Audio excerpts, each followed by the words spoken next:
దేవే మాధవ సేవని ఓ మహనీయుడు, దేవుడంటే సాయమేరా తమ్ముడు. ఆ దేవుడే ఇది చెప్పిన ఎవ్వడు నమ్మడు. దేవుడంటే సాయమేరా తమ్ముడు, ఆ దేవుడే ఇది చెప్పిన ఎవ్వడు నమ్మడు. ఉన్నాడో లేడో తెలియదు దేవుడు, కానీ ఉన్నన్నాళ్ళు వెతుకుతూ ఉంటాడు జీవుడు.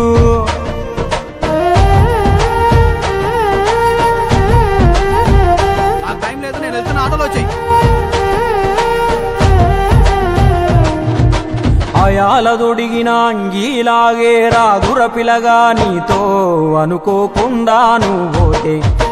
ఆయాసమెందుకు ఐసా పైసా అంటూ ఓ అనుమంతో నువ్వు మార్చగలవ తలరాతే. నీ ఎదుటి వాడి కన్నీళ్లు తుడువగా చేయి రాదు నీకు. నీకెదురయ్యేటి అవరోధ సంద్రమును ఎవడు దాటిస్తాడు. నీ కళ్ళ ముందు జరిగేటి ఘోరమును ఆపతెగువలేదు. నీ వాళ్ళు కూడా స్థానములుంటే ఆడా ఎవడు రాడు. సూర్యుడు విసుగే లేకుండా వెలుగుతో సాయం చేస్తాడు. చంద్రుడు తిరిగే మడగడుగా చలువను రోజు పంచుతాడు. కనుకే వేల ఏళ్లుగా వాళ్ళ స్థానము గగన తలము పైనే. సాయం అంటే దేవుడేరా తమ్ముడు, ఆ దేవుడే దిగి వచ్చిన ఎవ్వడు నమ్మడు.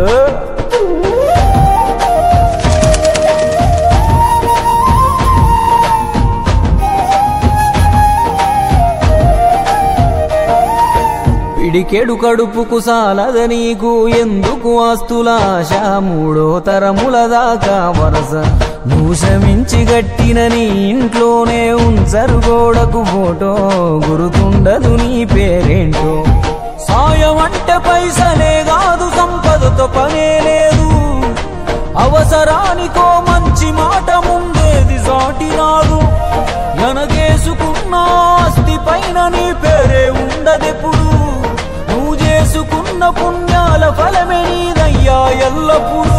నీకు ఎరుకే లేకున్నా మళ్ళీ కలవని వాళ్ళైనా ఆపదలో నా మనిషుంటే దాపుగా నిలవాలిర కన్నా.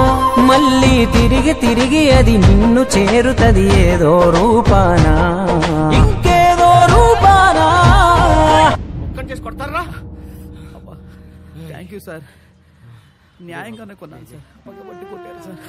అబ్బా అబ్బా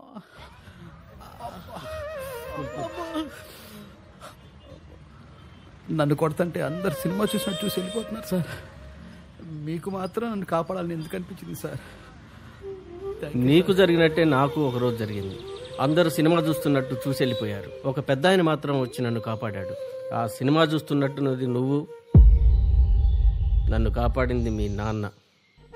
నువ్వు సంపాదించుకున్నది నీకు ఏమాత్రం ఉపయోగపడిందో నాకు తెలియదు. మీ నాన్న చేసిన సాయమే నీకు ఈరోజు సాయపడ్డది. దేవుడంటే సాయమేరా తమ్ముడు, ఆ దేవుడే ఇది చెప్పిన ఎవ్వడు నమ్మడు. దేవుడంటే సాయమేరా తమ్ముడు, ఆ దేవుడే ఇది చెప్పిన ఎవ్వడు నమ్మడు. చెట్టు సాయం చేస్తుంది వాయువునిచ్చి, మట్టి సాయం చేస్తుంది జీవనమిచ్చి. నీరు సాయం చేస్తుంది దాహం తీర్చి, నిప్పు సాయం చేస్తుంది ఆకలి తీర్చి. నింగి కూడా సాయం చేస్తుంది గొడుగై కాచి. పంచభూతాలన్నిటికీ పంచేగుణమే ఉంది, మరి మనిషికి కొంచెం కూడా లేకుంటే ఎట్లా? ఎదుటి వాళ్లకు చేసే సాయం మన ఇంటి గూటిలో పెంచుకునే పక్షి లెక్క. మనం ఎటగిరేసినా తిరిగి మళ్ళా మన ఇంటికే వస్తుంది. అందులోనూ మన దేశంలో ఏ పన్నులు పర్మిషన్లు అక్కర్లేని సుఖమైన పని సాయం ఒక్కటే. ఇంకా ముద్దుగా అర్థమయ్యేటట్టు చెప్పాలంటే, మనం చిన్నగున్నప్పుడు బలపానికి చింతకాయ అనుకున్నట్టే.